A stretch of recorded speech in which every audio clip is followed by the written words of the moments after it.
Media वाले।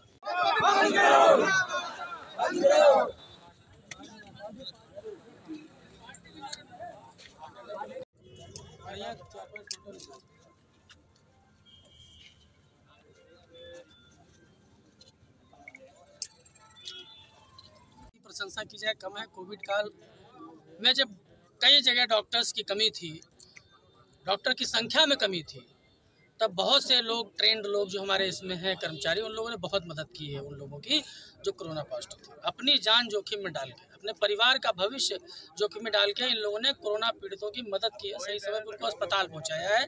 इसलिए मुख्यमंत्री जी को जिद छोड़नी चाहिए और इन सभी कर्मचारियों के जो उत्तर प्रदेश के हरदोई में आज प्रदर्शन चल रहा है, इस तरह पूरे उत्तर प्रदेश में चल रहा है, इनकी जायज़ मांगों को माने। ये समाजवादी पार्टी उनको राय, सुझाव, मशविरा देती है और मांग भी करती है समाजवादी पार्टी कि आपकी सभी मांगों को मुख्यमंत्री जी माने।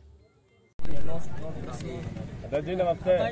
और थोड़ा सुनो, साइड हो जाइए, फैल जाओ, ऊपर वाले नीचे आ जाओ, पीछे आ जाओ, वो सब माइंड उठा दो, इसको उठा के ले लो सर, आ जाओ पीछे, डंडा वाले पीछे आ जाओ, डंडा वाले पीछे जाओ। हाँ भैया, सब लोग पीछे इधर आओ ना, पीछे यार, सब लोग रिपोर्टर ही होगा, इधर आ जाओ और थोड़ा जाओ, हमें ये सब एक्स्ट्रा करने पे लगे।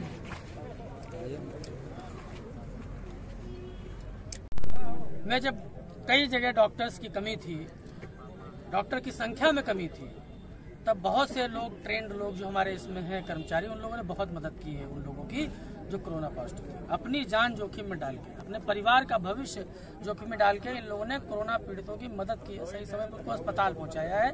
इसलिए मुख्यमंत्री जी को जिद छोड़नी चाहिए और इन सभी कर्मचारियों के जो उत्तर प्रदेश के हरदोई में आज प्रदर्शन चल रहा है, इस तरह पूरे उत्तर प्रदेश में चल रहा है, इनकी जायज़ मांगों को माने। ये समाजवादी पार्टी उनको राय, सुझाव, मशविरा देती है और मांग भी करती है समाजवादी पार्टी कि आपकी सभी मांगों को मुख्यमंत्री जी माने।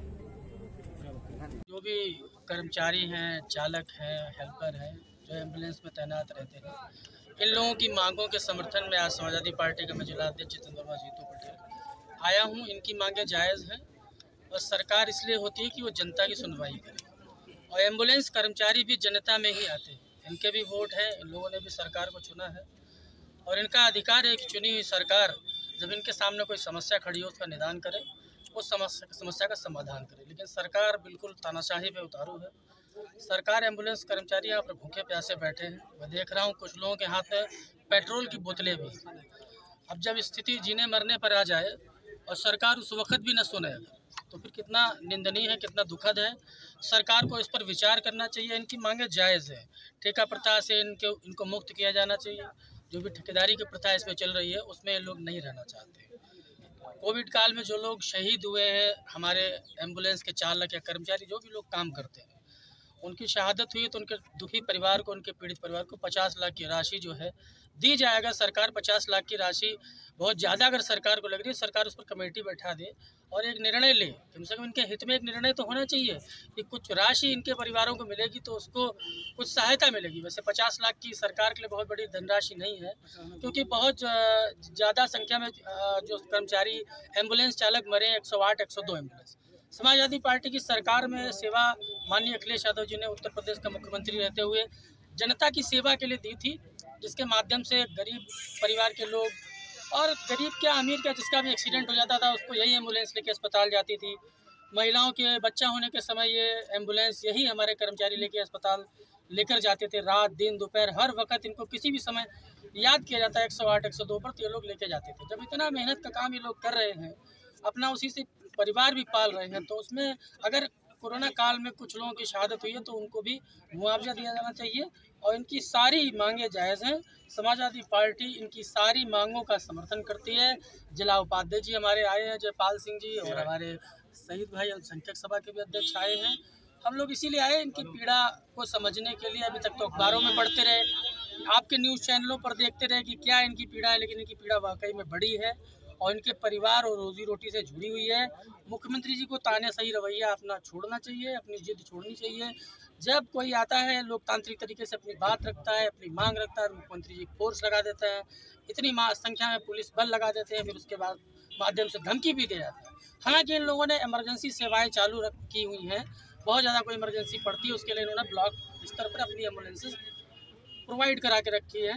तो ऐसा भी नहीं कि बिल्कुल इन्होंने सेवाएं ठप कर दी, लेकिन अपनी रोजी रोटी और भविष्य का जब सवाल होता है तो हर आदमी लड़ने के लिए आगे खड़ा होता है अपने बचाव में। तो सरकार अपनी जिद छोड़े, और समाजवादी पार्टी ये मांग करती है सरकार से, मुख्यमंत्री जी से, कि मुख्यमंत्री जी इनकी सभी जायज़ मांगों को माने और ये सेवा सुचारू रूप से फिर से चालू हो, क्योंकि इससे जनमानस को समस्या होगी। मैं समझ सकता हूँ, एम्बुलेंस कर्मचारियों की डेथ हुई है कोरोना काल में, उनके परिवार पीड़ित हैं और ये लोगों को तनख्वाहें नहीं मिली है 2-2, 3-3 महीने से। तो मुख्यमंत्री तनख्वाह क्यों नहीं दे रही है? तो इनका राइट है, तनख्वाह का ही मांग है इनका कि तनख्वाह बढ़ाना चाहिए, इनको परमानेंट कर देना चाहिए। ऐसी जो इनकी मांगे हैं वो जायज़ है, नाजायज़ कोई मांग नहीं है। हमारे 1200 कर्मचारी निकाल दिए, कर्मचारियों को बाहर कर दिया। बताओ, ये सरकार टर्मिनेशन लेटर आ गया, ये सरकार नौकरी देना का वादा करके टर्मिनेशन लेटर आ गया। ये तो तानाशाही मुकदमे लगा रहे, कोई मतलब वो नहीं बताइए। नौकरी भी आदमी नहीं करेगा इनकी सरकार में। सरकार तो रोजगार और नौकरी का वादा करके सरकार में आई थी, तो अब तो रोजगार नौकरी देने की जब बारी आएगी बजाय आप बर्खास्त कर रहे हो। अगर आप नौकरी से बर्खास्त करोगे तो नौकरी तो और कम हो जाएगी और लोग और बेरोजगार से। बाइट बना लो मीडिया के लिए। बिल्कुल बिल्कुल। ए भैया एक सेकंड में बनी जाए भैया, अपनी आईडी निकाल लो भैया, रुकिए, इतनी आईडी निकल भाई ले घर की। हाँ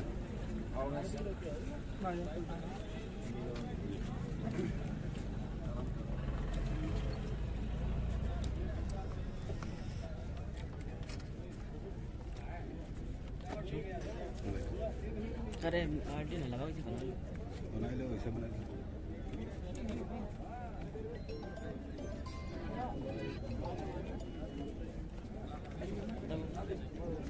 एम्बुलेंस के जो भी कर्मचारी हैं, चालक हैं, हेल्पर हैं, जो एम्बुलेंस में तैनात रहते हैं, इन लोगों की मांगों के समर्थन में आज समाजवादी पार्टी का मैं जिलाध्यक्ष जितेंद्र वर्मा जीतू पटेल आया हूँ। इनकी मांगें जायज़ हैं और सरकार इसलिए होती है कि वो जनता की सुनवाई करे, और एम्बुलेंस कर्मचारी भी जनता में ही आते हैं। इनके भी वोट हैं, इन लोगों ने भी सरकार को चुना है और इनका अधिकार है कि चुनी हुई सरकार जब इनके सामने कोई समस्या खड़ी हो उसका निदान करे, उस समस्या का समाधान करे। लेकिन सरकार बिल्कुल तानाशाही पे उतारू है। सरकार एम्बुलेंस कर्मचारी यहाँ पर भूखे प्यासे बैठे हैं। मैं देख रहा हूँ कुछ लोगों के हाथ में पेट्रोल की बोतलें भी। अब जब स्थिति जीने मरने पर आ जाए और सरकार उस वक्त भी न सुने तो फिर कितना निंदनीय है, कितना दुखद है। सरकार को इस पर विचार करना चाहिए। इनकी मांगे जायज़ है। ठेका प्रथा से इनको मुक्त किया जाना चाहिए। जो भी ठेकेदारी की प्रथा इसमें चल रही है उसमें लोग नहीं रहना चाहते। कोविड काल में जो लोग शहीद हुए हैं, हमारे एम्बुलेंस के चालक या कर्मचारी जो भी लोग काम करते हैं, उनकी शहादत हुई तो उनके दुखी परिवार को, उनके पीड़ित परिवार को 50 लाख की राशि जो है दी जाएगा। सरकार 50 लाख की राशि बहुत ज़्यादा अगर सरकार को लग रही है, सरकार उस पर कमेटी बैठा दे और एक निर्णय ले। कम से कम इनके हित में एक निर्णय तो होना चाहिए कि कुछ राशि इनके परिवारों को मिलेगी तो उसको कुछ सहायता मिलेगी। वैसे 50 लाख की सरकार के लिए बहुत बड़ी धनराशि नहीं है, क्योंकि बहुत ज़्यादा संख्या में जो कर्मचारी एम्बुलेंस चालक मरे हैं, 108, 102 एम्बुलेंस। समाजवादी पार्टी की सरकार में सेवा माननीय अखिलेश यादव जी ने उत्तर प्रदेश का मुख्यमंत्री रहते हुए जनता की सेवा के लिए दी थी, जिसके माध्यम से गरीब परिवार के लोग और गरीब क्या अमीर क्या जिसका भी एक्सीडेंट हो जाता था उसको यही एम्बुलेंस लेके अस्पताल जाती थी। महिलाओं के बच्चा होने के समय ये एम्बुलेंस यही हमारे कर्मचारी लेके अस्पताल लेकर जाते थे। रात दिन दोपहर हर वक्त इनको किसी भी समय याद किया जाता है 108, 102 पर, तो ये लोग लेके जाते थे। जब इतना मेहनत का काम ये लोग कर रहे हैं, अपना उसी से परिवार भी पाल रहे हैं, तो उसमें अगर कोरोना काल में कुछ लोगों की शहादत हुई है तो उनको भी मुआवजा दिया जाना चाहिए। और इनकी सारी मांगे जायज़ हैं। समाजवादी पार्टी इनकी सारी मांगों का समर्थन करती है। जिला उपाध्यक्ष जी हमारे आए हैं, जयपाल सिंह जी, और हमारे शहीद भाई अल्पसंख्यक सभा के भी अध्यक्ष आए हैं। हम लोग इसीलिए आए इनकी पीड़ा को समझने के लिए। अभी तक तो अखबारों में पढ़ते रहे, आपके न्यूज़ चैनलों पर देखते रहे कि क्या इनकी पीड़ा है, लेकिन इनकी पीड़ा वाकई में बड़ी है और इनके परिवार और रोजी रोटी से जुड़ी हुई है। मुख्यमंत्री जी को तानाशाही रवैया अपना छोड़ना चाहिए, अपनी जिद छोड़नी चाहिए। जब कोई आता है लोकतांत्रिक तरीके से अपनी बात रखता है, अपनी मांग रखता है, मुख्यमंत्री जी फोर्स लगा देता है, इतनी संख्या में पुलिस बल लगा देते हैं, फिर उसके बाद माध्यम से धमकी भी दे जाता है। हालांकि इन लोगों ने इमरजेंसी सेवाएं चालू की हुई हैं, बहुत ज़्यादा कोई इमरजेंसी पड़ती है उसके लिए इन्होंने ब्लॉक स्तर पर अपनी एम्बुलेंसेज प्रोवाइड करा के रखी है। तो ऐसा भी नहीं कि बिल्कुल इन्होंने सेवाएं ठप कर दी, लेकिन अपनी रोजी रोटी और भविष्य का जब सवाल होता है तो हर आदमी लड़ने के लिए आगे खड़ा होता है अपने बचाव में। तो सरकार अपनी जिद छोड़े, और समाजवादी पार्टी ये मांग करती है सरकार से, मुख्यमंत्री जी से, कि मुख्यमंत्री जी इनकी सभी जायज मांगों को माने और ये सेवा सुचारू रूप से फिर से चालू हो, क्योंकि इससे जनमानस को समस्या होगी। मैं समझ सकता हूँ, एम्बुलेंस कर्मचारियों की डेथ हुई है कोरोना काल में, उनके परिवार पीड़ित हैं और ये लोगों को तनख्वाहें नहीं मिली 2-2, 3-3 महीने से। तो मुख्यमंत्री तनख्वाह क्यों नहीं दे रही है? तो इनका राइट है तनख्वाह। तो तनख्वाह भी बढ़ाना का ही मांग है इनका, कि तनख्वाह बढ़ाना चाहिए, इनको परमानेंट कर देना चाहिए। ऐसी जो इनकी मांगे हैं वो जायज है, नाजायज कोई मांग नहीं है। हमारे 12 कर्मचारी निकाल दिए, कर्मचारियों को बाहर कर दिया। बताओ, ये सरकार टर्मिनेशन लेटर आ ये सरकार नौकरी देना का वादा करके टर्मिनेशन लेटर आ गया। बताओ, बर्खास्तगी कर रहे हो, ये तो तानाशाही है। मुकदमे लगा रहे, मेरे ऊपर 2 मुकदमे लगे कल की तारीख में। कोई मतलब वो नहीं, बताइए, नौकरी भी आदमी नहीं करेगा इनकी सरकार में। ये सरकार तो रोजगार और नौकरी का वादा करके सरकार में आई थी, तो अब तो रोजगार नौकरी देने की जब बारी आ रही है तो देने के बजाय आप बर्खास्त कर रहे हो। अगर आप नौकरी से बर्खास्त करोगे तो नौकरी तो और कम हो जाएगी और लोग और बेरोजगार से और बेरोजगार होते चले जाएंगे। तो हमारी ये मांग है। एक चीज और बोल दी कि कोरोना काल